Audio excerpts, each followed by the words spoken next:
let's talk about business plans. So what is a business plan? Well, it's a written summary that provides an overview of your business strategy and your plans to take over the world. Okay?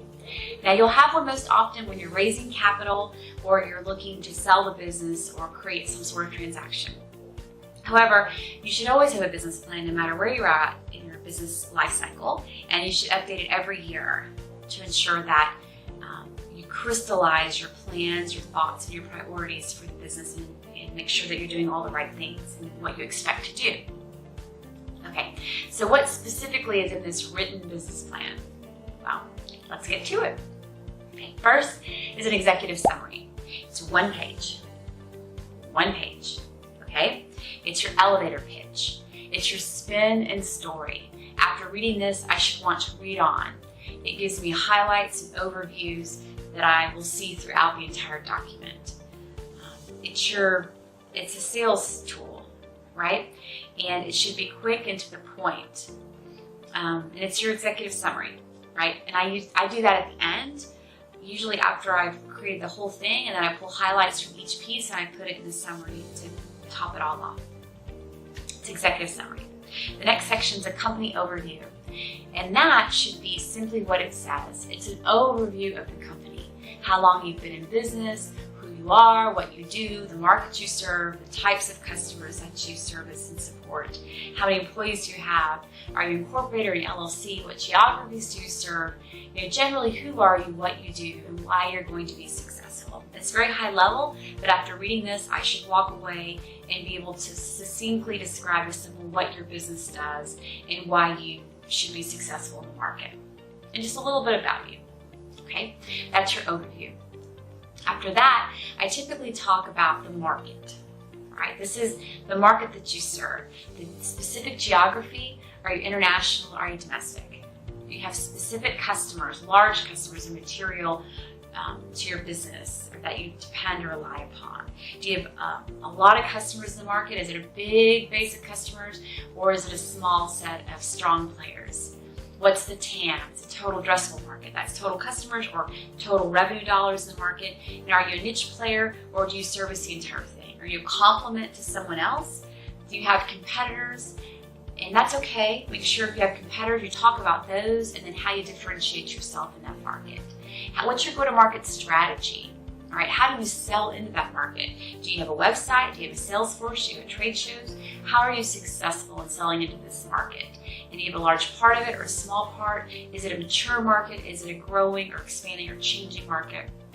Whatever the reader needs to know to understand what you are selling into and who you're competing with and what the world looks like out there in your market. Okay, next section is your product, right? So you've got a market and you sell your product in that market. So let's talk about your product, right? So it could be varying products. You could have a vertical type products, 5 or 6 different products serving different parts of the market. You could have newer products and older products.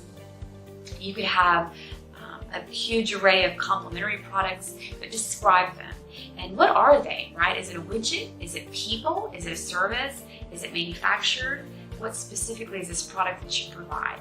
And how's it priced? Is it a recurring revenue model, or is it one time? Do you have customers come and buy back over and over, or is each customer a new transaction? It's very high volume based.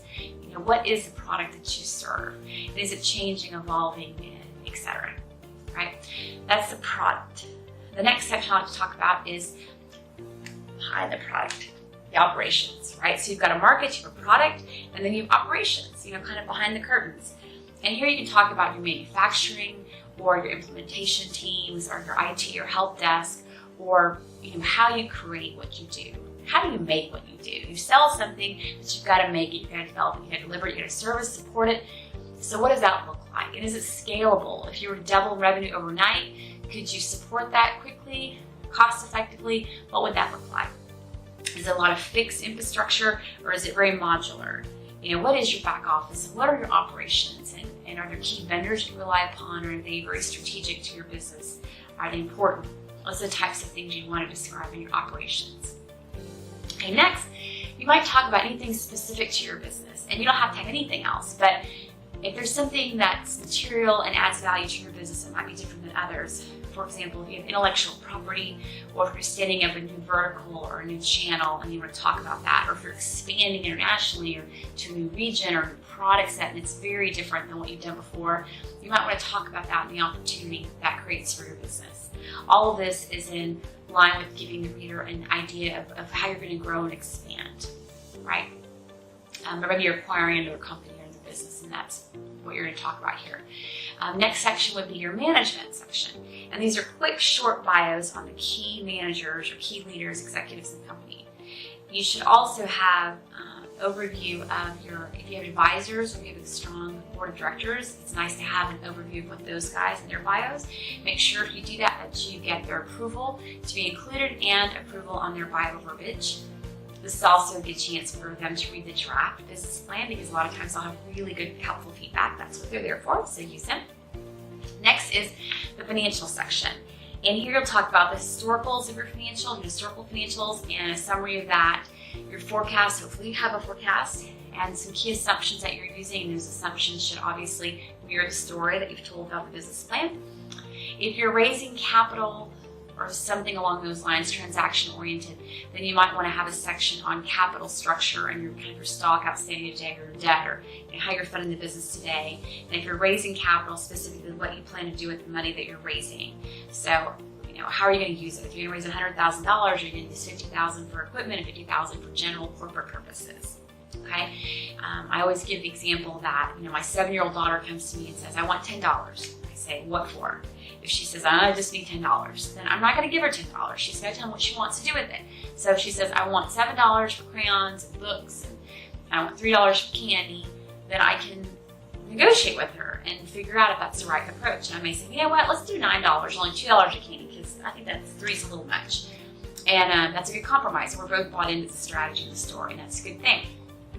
Now, I usually have 2 business plans as a side note. I usually have my main one, and I exclude the financials for people that are non-financial people, right? So my employees or maybe advisors or people that I don't want to share my financial details with, I may exclude that section. And then I have the financial one, where the financials are included for potential investors, acquirers, etc.